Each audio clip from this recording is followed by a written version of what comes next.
ऐसा नहीं है कि जिस धर्म के व्याख्यान को, धर्म की बातों को आप अभी सुन रहे हैं, ये कभी सुनी नहीं है। कभी ना कभी, कहीं ना कहीं, किसी ना किसी भाव में ये सारा धर्म का व्याख्यान आप लोग सुन कर के आई हैं। लेकिन संसार के, मायाचारी के, कषाय के, पापों के संस्कार इतने तीव्र हैं कि धर्म के संस्कार उनके सामने धूमिल होने लगते हैं, कमजोर होने लगते हैं। आप सभी लोगों ने कहीं ना कहीं, किसी ना किसी भाव में ये बात सुनी है, समझी है कि दोनों हाथों को सेंटर में जोड़ना है। भले ही आज विज्ञान के युग में आप ये जानते हो कि शरीर में हृदय लेफ्ट में होता है, ये जानते हैं, कहते भी यही है। लेकिन जब धर्म के क्षेत्र में कहा जाता है कि हृदय के सामने अपने हाथ जोड़िए, तो आपके हाथ कभी भी लेफ्ट में नहीं जोड़ते, हमेशा सेंटर में जोड़ते हैं। और शायद हमें लगता है कि आज तक आपने कभी सोचा भी नहीं होगा इस बात को लेकर के कि साइंस कहता है, और हम भी बहुत अच्छे से मानते, लेफ्ट में हृदय है। हम नहीं मानते, आप लोगों ने ऐसा कहा है, लेकिन हाथ कभी लेफ्ट में नहीं जोड़े। तो महानुभाव, विज्ञान जो है वो रिसर्च करता है, खोजी हुई चीजों को पुनः पुनः खोजता रहता है, और जब उसे कोई चीज कहीं नहीं मिलती है तो वो अपने मन से परिकल्पना कर लेता है। मन जो है, जिसे वास्तविक रूप से हृदय कहा जाता है, उसकी रचना यहाँ सेंटर में। आप भगवान की प्रतिमा को देखिए, आपने प्रतिमा पर एक फूल जैसा श्रीवत्स का जो निशान, वो चिन्ह देखा है, वो हमारे शरीर में हृदय का स्थान है, जो लेफ्ट में है, जो ब्लड को पंप करने का काम करता है, जो धड़कता है, वो दिल है, हृदय नहीं है। जब वैज्ञानिकों ने पुस्तकों में देखा कि हृदय नाम के मन नाम की रचना हमारे शरीर में होती है, और वो हृदय नाम की रचना जब उन्हें शरीर में कहीं नहीं मिली, कि मन की, हृदय की जो रचना है बहुत सूक्ष्म होती है, किसी भी सूक्ष्मदर्शी यंत्र से उस रचना को देखा नहीं जा सकता, सिर्फ केवल ज्ञान के माध्यम से ही उस रचना को देखा जा सकता है। जब वैज्ञानिकों को हृदय नाम की रचना कोई शरीर में नहीं मिली, तो उन्होंने उस दिल का ही दूसरा नाम हृदय रख दिया, हार्ट रख दिया। इसीलिए जब भी हार्ट अटैक आता है तो हिंदी में उसे हृदयाघात कहा जाता है। हार्ट सर्जन, हृदय रोग विशेषज्ञ। तो इसलिए बचपन से आपको पढ़ाया तो यही गया है, आप जानते और समझते भी यही हैं, जो लेफ्ट में है, जो दिल है, जो धड़क रहा है, जो ब्लड को पंप करने का काम कर रहा है, वही हृदय है। वास्तविकता में सही रूप से आज तक आपने कभी भी अपने हाथ लेफ्ट में ऐसे नहीं जोड़े, और जोड़ना भी नहीं है, क्योंकि हमारा जैनागम, हमारी धार्मिक पुस्तक, हमारे भगवान जिनेंद्र देव ने कहा है कि हृदय का दूसरा नाम मन है, और जिसकी रचना कहाँ होती है, यहाँ सेंटर में होती है। भगवान की प्रतिमा को देखिएगा, प्रतिमा में जो श्रीवत्स का जो चिन्ह है, जो निशान है, वही हमारे शरीर में हृदय की रचना का स्थान है। तो अपने दोनों हाथों को जब भी जिन मंदिर जाओ, महानुभाव, यदि आप चाहते हो कि आप घर में रहो तो आपको पूरा परिवार मान सम्मान दे, आप समाज में रहो तो आपकी प्रतिष्ठा रहे, आप व्यापारिक क्षेत्र में, व्यावहारिक क्षेत्र में रहो तो आपका नाम हो, आपको रुतबा मिले, सभी लोग कहीं ना कहीं ये चाहते ही हैं। आपको कुछ नहीं करना है। त्रिलोकीनाथ, तीनों लोकों के जो नाथ हैं, ऐसे भगवान जिनेंद्र देव यद्यपि वास्तविक रूप से सिद्ध शिला पर विराजमान हैं, लेकिन यदि आप भावों के माध्यम से सिर्फ अपने दोनों हाथों को ऐसे कहाँ जोड़ें, बहुत से लोग ऊपर जोड़ते हैं, बहुत से लोग नीचे जोड़ते हैं, और सर्दी के समय तो अधिकांश लोगों के हाथ मुंह के पास जुड़े होते हैं। ये ना मुंह से पड़ते हैं जब, तो वो गरम गरम जो हवा जैसी निकलती है, उसे गर्माहट आती रहती है, सर्दी भी कम लगती है। इसमें नुकसान हो जाता है। बाद में आप धर्म को, गुरुओं को, जिनवाड़ी को दोष देते हो। याद रखिएगा, सेंटर में जहाँ हृदय होता है, वहाँ दोनों हाथों को इस प्रकार से जोड़ना है, अर्थात हे जिनेंद्र देव, हे प्रभु परमात्मा, आप सिद्ध लोक से आए और यहाँ पर मेरा हृदय है। हृदय और मन की रचना एक अष्टपाखुड़ी के कमल जैसी होती है। कैसी होती है? अष्टपाखुड़ी के कमल जैसी होती है। तो यहाँ पर जब हम हाथ जोड़ते हैं, इसका अर्थ होता है कि हे भगवान जगेंद्र देव, आप सिद्ध लोक से आकर के यहाँ मैंने कमलासन लगाया है। 8 पाखुड़ी का कमल तो क्या हो गया? कमलासन हो गया। मैंने यहाँ कमलासन लगाया है। भावों के माध्यम से आप मेरे हृदयासन पर, कमलासन पर विराजमान हो जाएं। महानुभाव, जो त्रिलोकीनाथ को प्रतिदिन इस प्रकार से हाथ जोड़ करके उनकी वंदना करता है ना, उसको यश, नाम, कीर्ति, कर्म का विशेष उदय चलता है। थोड़ी सी मेहनत, थोड़ा सा पुरुषार्थ भी करोगे ना, आपका पूरा परिवार भी आपका मान सम्मान करेगा। नाते रिश्तेदारों में, अड़ोसी पड़ोसी में आपका मान सम्मान होगा। साथ ही साथ में समाज में आपकी प्रतिष्ठा होगी और व्यापारिक व्यवहारिक क्षेत्र में भी आपका नाम होगा। आपको रुतबा, नेम, फेम जो भी आपको चाहिए सब कुछ मिलेगा। और ये बात तो बिल्कुल नहीं कहना कि ये चीज आपको चाहिए नहीं, है ना? देखो, ऑनेस्टी के साथ, ईमानदारी से चाहिए, है ना? निश्चित रूप से आज व्यक्ति जो धर्म से कॉम्प्रोमाइज करता है, धर्म से समझौता करता है, धर्म में 19-20 कर लेता है, वो किस लिए? इस संसार में समय कम दूंगा तो पैसा कम हो गया तो 4 लोगों में मेरी पूछ कम हो जाएगी। तो ये चीज तो सांसारिक व्यक्ति को पहले चाहिए। तो हमारे जैनाचार्य, हमारे पूर्वाचार्य कहते हैं कि आपको गलत रास्ते का आश्रय लेने की आवश्यकता नहीं है। आप तो बस अपनी थोड़ी सी क्रियाओं को सुधार लो। हाथ तो जोड़ते ही हो, लेकिन ना ऊपर ना नीचे, सेंटर में जोड़ने हैं। महानुभाव, जैसे एमपी की एक बात मुझे याद आ रही है कि पहले के समय एमपी में एक परंपरा थी बुंदेलखंड में कि जब भी कोई रिश्तेदार किसी के घर आया करता था तो उस रिश्तेदार को भोजन के साथ साथ एक छोटी सी लकड़ी का टुकड़ा परोसा जाता था। और वो लकड़ी का टुकड़ा इसलिए परोसा जाता था कि खाना खाते खाते अगर मेहमान के दांतों में कुछ फंस जाए तो वो लकड़ी का टुकड़ा टूथपिक का काम करेगा। लकड़ी उससे अन्न के वो कण को निकाल करके वो आराम से अपना भोजन कर सकता है।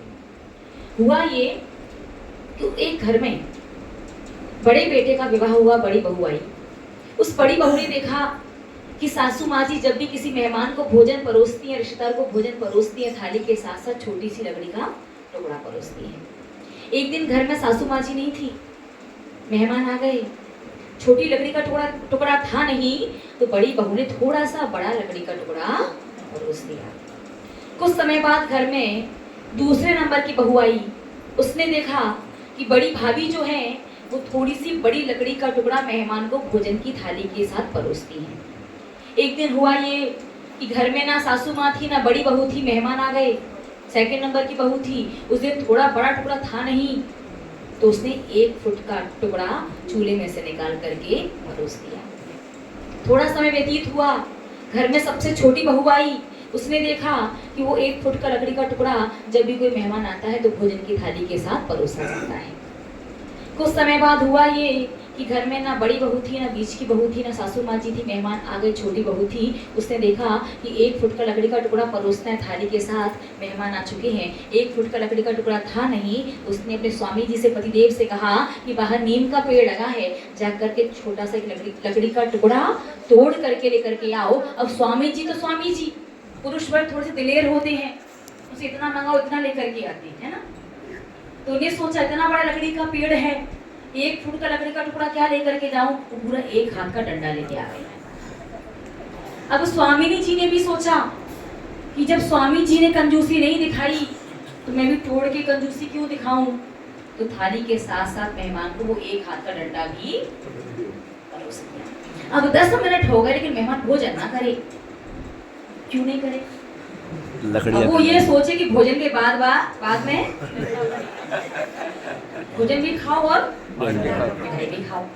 अब बहू भी परेशान, वो रिश्तेदार भी परेशान, क्या किया जाए। 10 मिनट बाद बहू ने पूछ ही लिया कि भाई हुआ क्या, आप भोजन क्यों नहीं कर रहे। ये भी नहीं कि वो पसंद ना आया हो, आपने किया ही नहीं तो कैसे कह सकते हैं वो पसंद नहीं आया। उसने कहा वो सब तो कुछ नहीं, पर ये मतलब ये डंडा क्यों परोसा है, खाना खाने के मिठाई भी खानी पड़े।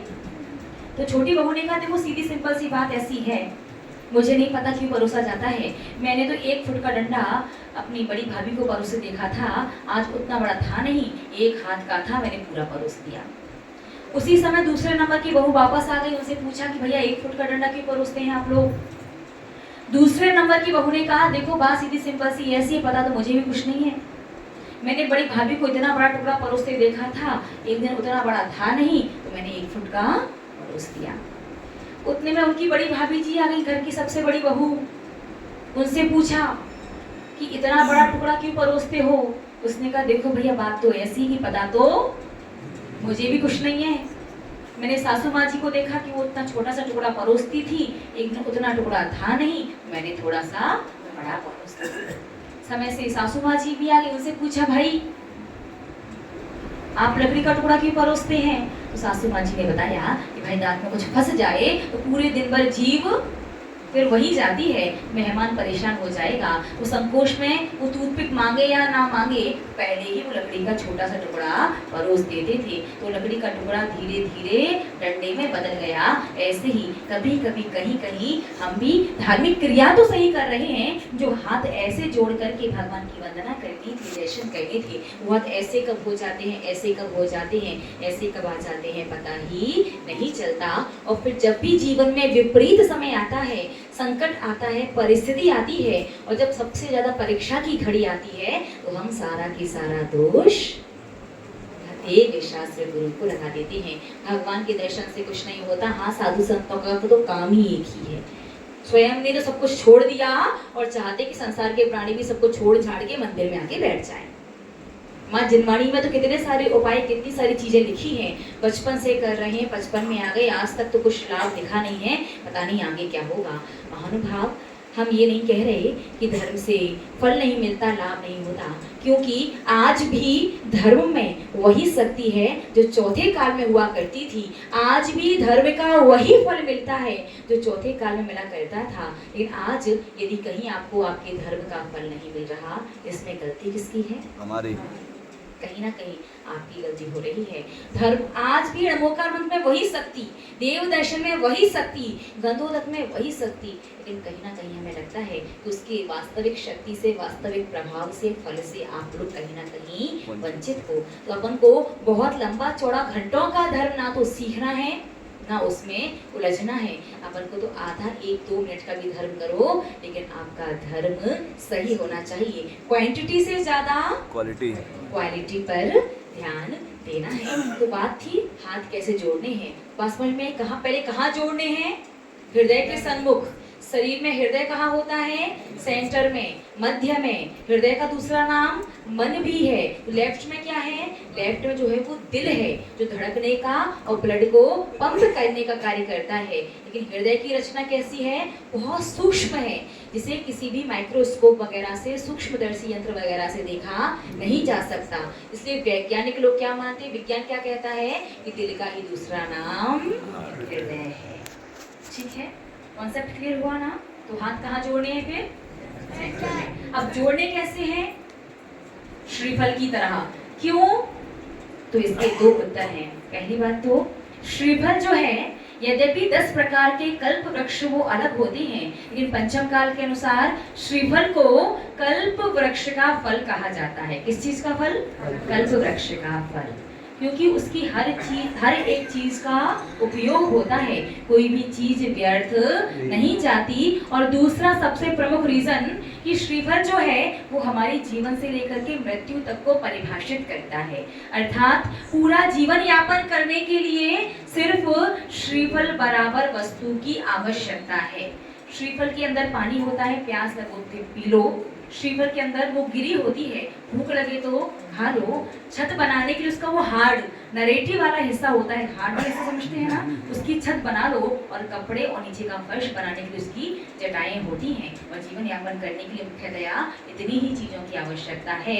महानुभाव, जब हम श्रीफल की तरह हाथ जोड़ते हैं, इसका अर्थ होता है कि हे भगवान, मैं भावना भाता हूँ कि जन्म से लेकर के मृत्यु तक, अब जन्म का जितना समय निकल गया सो निकल गया, लेकिन इस क्षण से, इस समय से लेकर के जब तक मेरी स्तन से आखिरी श्वास ना निकल जाए, मेरी आखिरी श्वास ना हो, तब तक मेरी स्मृति में आपका नाम, आपका ध्यान होना चाहिए। महानुभाव, सिर्फ श्रीफल की तरह हाथ जोड़ने मात्र से आपकी मृत्यु का, आपके अंतिम समय का क्षण कैसा भी हो, क्योंकि कुछ कहा नहीं जा सकता कि पूर्व के कर्म का उदय कैसा आएगा।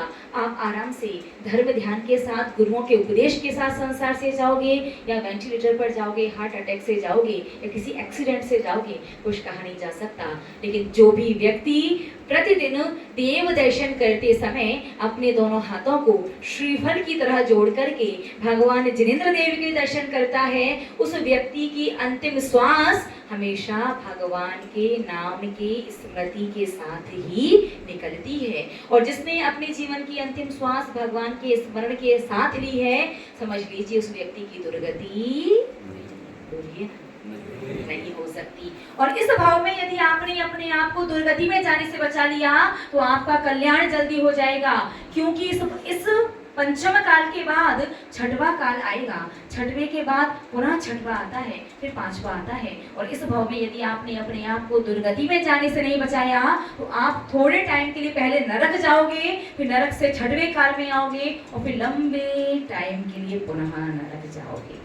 नरकों के दुखों के बारे में विस्तार से कुछ बताने की आवश्यकता नहीं है, सभी लोग जानते हैं। बहुत बड़ा लंबा चौड़ा धर्म कर सको वो अच्छी बात है, ज्यादा उलझना नहीं है।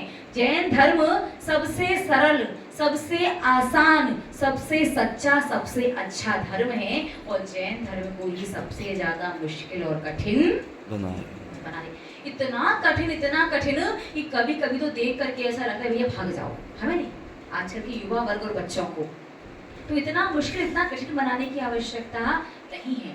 जैन धर्म जैसा है उसे वैसा ही सहज सरल रहने दीजिए। वो इतना आसान है, एक त्रियंच भी जैन धर्म का पालन करके, वो शेर की पर्याय में जीव जैन धर्म का पालन करके अंतिम तीर्थंकर भगवान महावीर बन जाता है। और वो नाग नागिन का वो जोड़ा अंतिम समय जैन धर्म का श्रवण करके देव गति को प्राप्त करता है, धरणित पद्मावती बनता है, और वहां से आकर के निकट भाव में दूसरे या तीसरे भाव में वो लोग मोक्ष चले जाएंगे।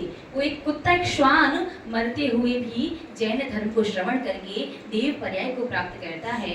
एक वो बैल जो पद्म ऋषि सेठ के द्वारा नमोकार मंत्र सुनता है, उत्तम देव पर्याय को प्राप्त करता है। और आप लोग तो बचपन से बचपन हो गया भाई, नमोकार मंत्र सुनते सुनते बढ़ते आज सर में दर्द हो जाए और आपसे कहा जाए कि अपने पूरे जीवन भर की नमोकार मंत्र की साधना दांव पर लगा करके ये कहो कि पूरे जीवन भर में जितना भी नमोकार मंत्र पढ़ा है, सारा पुण्य उदय में आए और मेरे सिर का दर्द ठीक हो जाए, होगा क्या? कहा नहीं जा सकता। वो भी चाहिए और बोलिए ना भी हो तो कितना उलझा दिया, आप लोगों को नहीं लगता क्या? लगता है या नहीं लगता कि जैन धर्म जितना सहज और सरल है, वर्तमान में उसे उतना ही ज्यादा उलझा दिया गया है। जैसा कि अभी पूर्व वक्ता ने भी कहा था कि पहले तो 15 तारीख को बिहार होना था, तो प्रॉपर किसी विषय को नहीं लिया था, लेकिन अभी लगभग संभावित 25 तारीख तक तो हम आपके यहाँ हैं ही।